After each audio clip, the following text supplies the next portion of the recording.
Hello students. तो चलिए आज हम थोड़ा दूसरा सब्जेक्ट पढ़ते हैं। आज हम हिंदी ग्रामर पढ़ते हैं। हिंदी ग्रामर में तद्भव और तत्सम में बहुत से लोग होते हैं जो कंफ्यूज हो जाते हैं, इसलिए मैंने सोचा मैं आज ये वीडियो डालूं। तो आज मैंने तद्भव और तत्सम की पहचान के लिए मैंने आज ये वीडियो बनाया है कि तत्सम और तद्भव की पहचान कैसे करें। तो सबसे पहले देखिए, तत्सम जो होता है, तत्सम शब्द जो है तत् धन सम शब्द का अर्थ है। तत् धन सम मिलके शब्द से तत्सम बना है। तो इस शब्द का अर्थ क्या है कि उसके समान, अर्थात तत् धन सम का मतलब होता है इसके समान अर्थ, जो कि संस्कृत के समान होता है। मतलब कि ये जो तत्सम शब्द होते हैं वो संस्कृत के शब्द होते हैं, और जो तद्भव शब्द होता है वो संस्कृत का दूसरा रूप है, यानी कि शुद्ध और अशुद्ध रूप जो कहा जाता है वो होता है। जैसे कि ऐसे शब्द जो संस्कृत से सीधे हैं, ये संस्कृत से जो तत्सम शब्द होते हैं जो सीधे संस्कृत से उठ के आए हैं, और जो हम अभी बोलचाल की भाषा में यूज करते हैं उसे हम तद्भव कहते हैं। जैसे कि आज भी उसी रूप में प्रयोग किए जाते हैं, लेकिन जो तत्सम शब्द होते हैं संस्कृत से जो उठकर सीधे आए हैं वो आज भी इसी रूप में प्रयोग किए जाते हैं। जैसे कि अग्नि, ये हमारा संस्कृत शब्द है, वायु, सूर्य, पुत्र आदि। उसके बाद देखिए तद्भव। तद्भव यानी तत् धन भव शब्द का अर्थ है उससे होना, अर्थात संस्कृत शब्दों में परिवर्तित होकर बने शब्द, यानी कि जो शब्द संस्कृत से आए थे उसको परिवर्तित कर दिया गया है, वो हमारा तद्भव। संस्कृत का शुद्ध रूप होता है तत्सम और अशुद्ध रूप होता है तद्भव। ठीक है, तो ये हो गया। जैसे कि निकले हैं तो संस्कृत से ही, पर आज उनका स्वरूप बदल गया। संस्कृत से ही निकला है पर इसका स्वरूप बदल दिया गया। जैसे कि कपूर, हम जो बोलचाल की भाषाएं बोलते हैं वो संस्कृत में कर्पूर बोला जाता है। जैसे आपने कभी काफ़ी बार आरती भी सुना हो तो कर्पूर गौरम कहा जाता है, कपूर गौरम नहीं कहा जाता है। तो संस्कृत शब्द में कर्पूर यूज किया जाता है। और हाथ का हस्त संस्कृत में उपयोग किया जाता है। जैसे कहा जाता है कि अपना हस्त आगे करें पूजा के टाइम पे। तो इस तरह से संस्कृत की भाषा ज़्यादातर पूजा पाठ में यूज़ की जाती है, तो उस टाइम में आपको इन सब शब्दों के बारे में पता चलेगा। उसके बाद देखिए तद्भव, मैंने आपको बोला पहले ही कि तत्सम और तद्भव की पहचान कैसे करें, मैं ये बताऊंगी। बहुत आसान तरीका है, आप बिल्कुल पहचान जाओगे। अगर एग्जाम में ऐसा कुछ देता है कि तद्भव और तत्सम शब्द लिखने हैं तो कैसे आप छांटोगे उसकी पहचान करके।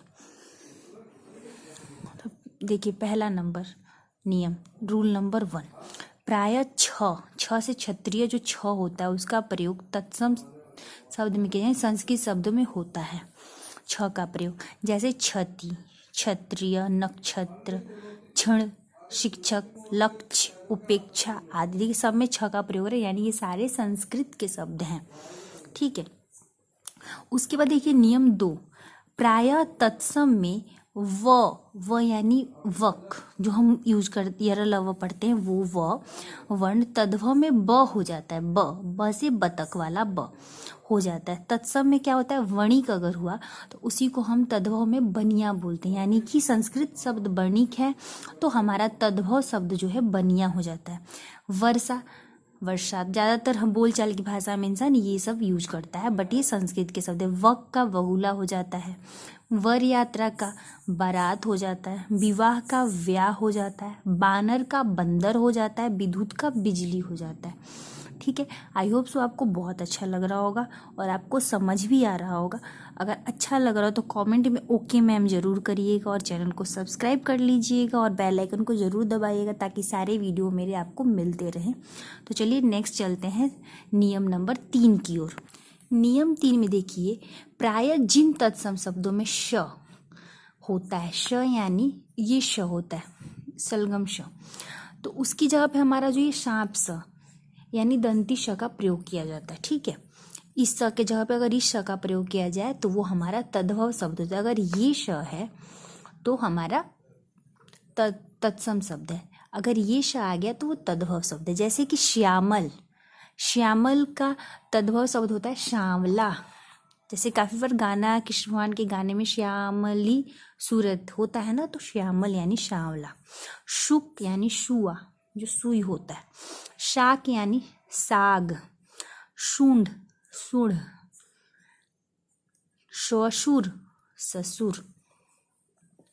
इस तरह से चेंज हो जाते हैं तत्सम तद्भव। जैसे कि मैंने पहले भी कहा कि तत्सम जो होता है संस्कृत का शुद्ध रूप होता है, तद्भव अशुद्ध रूप। निकला तो एक ही जगह से बट वो चेंज हो गया है अभी।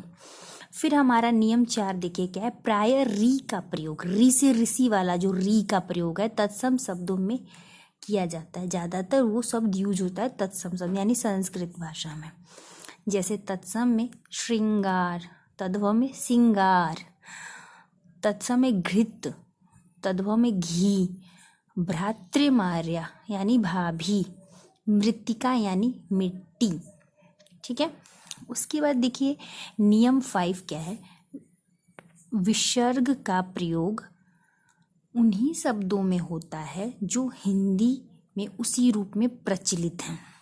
विसर्ग यानी ये, ठीक है, जैसे कर्पूर, कपूर, ज्येष्ठ, अगर ये प्रयोग हो रहा है तो ये हमारा संस्कृत शब्द है। और ये अगर यहाँ से हट गया, बस हम जैसे ज्येष्ठ लिखते समय हम कैसे लिखते हैं, हम कपूर भी इस तरह से लिख देते हैं, हम ज्येष्ठ भी इस तरह से लिख देते हैं। ठीक है, तो अगर ये विसर्ग का प्रयोग कर रहे हैं तो संस्कृत शब्द हो गया, नहीं कर रहे तो वो हमारा हिंदी शब्द हो गया। ठीक है, तो ये हो गया हमारा 5 नियम तद्भव और तत्सम की पहचान के लिए। सो अगर वीडियो अच्छा लगा हो तो लाइक कर देना, कमेंट कर देना। तब तक के लिए बाय बाय एंड मिलते हैं फिर नेक्स्ट वीडियो में। Thank you.